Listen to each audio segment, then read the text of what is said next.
Hello everyone. Before we get started, make sure to like and subscribe and leave a comment saying where you're from and when you watched. That way, YouTube will continue to show you stories like this. Now, let's get started. The next morning. I didn't go home right away. I sat still in the security room for over an hour, just trying to convince myself that what I had experienced was real. I wasn't hallucinating. I wasn't paranoid. I had proof. I accessed the server and pulled up the camera footage from last night. At first, everything matched my memory. The shadow appearing in operating room for at 11:17 p.m. The door ajar as I approached, the lights going out, the breathing. I fast forwarded. Then I stopped. Because from 11:29 p.m. to 11:57 p.m., the feed from operating room 4 didn't exist. A black gap, no signal, no video, no audio. I tried again. I even used recovery software. Nothing. It was as if the entire segment had been erased from the inside. I felt a tremor run through me. Who had access to the system besides me? I called the technical department. No one logged into the system during the night, they said. You probably saw it wrong, or it's just a data glitch. Happens all the time. All the time. A video disappearing at the exact moment I was trapped in the operating room. I couldn't shake the feeling that I was being watched not by a person, but by the hospital itself. I decided to check all the cameras on the second floor, and then, on hallway camera 2A, I saw something strange. At 11:43 p.m., the exact time, I was locked inside. A figure drifted down the corridor. No footsteps, no sound.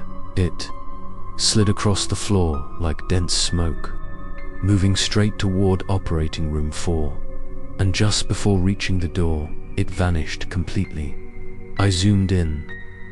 The image quality was poor, but I could make out something like a face.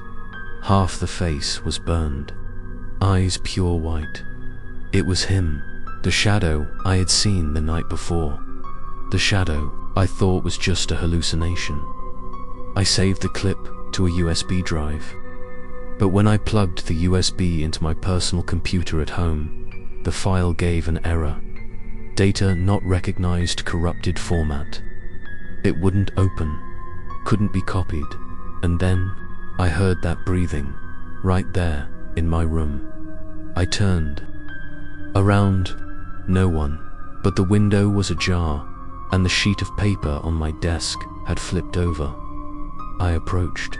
On it in dark, crimson ink was a jagged message. "Why did you save it?" I screamed, throwing the USB to the floor. I began to feel as if the world around me was fracturing, every piece of logic, every explanation splintering away. I called my closest friend, Mark, who worked in the city's security department. He had investigated several mysterious disappearances in abandoned buildings. I figured if anyone could help me decode this, it was him. We agreed to meet the following evening at a cafe near the hospital. I told him everything from the camera footage, the breathing, the shadow, to the erased recording. Mark stayed silent for 5 minutes. Then he asked a question that sent a shiver down my spine. "Have you ever heard of Patient 13? I shook my head. "In the old hospital records, there's an entry for a mysterious death in 1999, he said. "A man was left unattended on the operating table. By the time a nurse found him, his body was severely burned. But the cause was never determined. The burns came from inside his body. It felt like lightning struck me. No one claimed the body. No one knew his real name. They only listed him as Patient 13. But here's the disturbing part. 3 months later, everyone in the surgical team from that night was dead. Accidents, suicides, disappearances. Each one had told someone they'd been hearing breathing in the night. I left the cafe with my legs trembling. Logic told me to quit my job, leave the city, destroy every trace of evidence. But something deeper urged me to return to Operating Room 4, because I knew that if I didn't go back, if I didn't face it, I would never escape it. No one escapes until they know the final truth.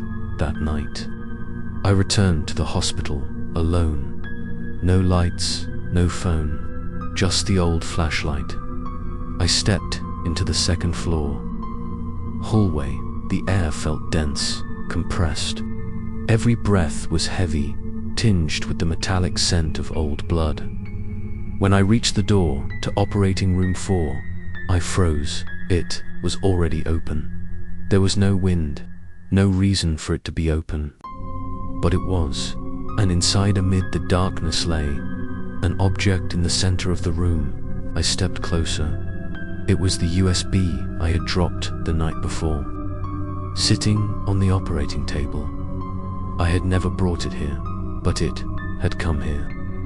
And then I heard footsteps, not from the hallway, but from above me. Something was crawling down from the ceiling, following the trail of everyone who had ever seen it. Asterisk, if you find the above story interesting, please like and subscribe to the channel to listen to the next episode. Thank you for listening.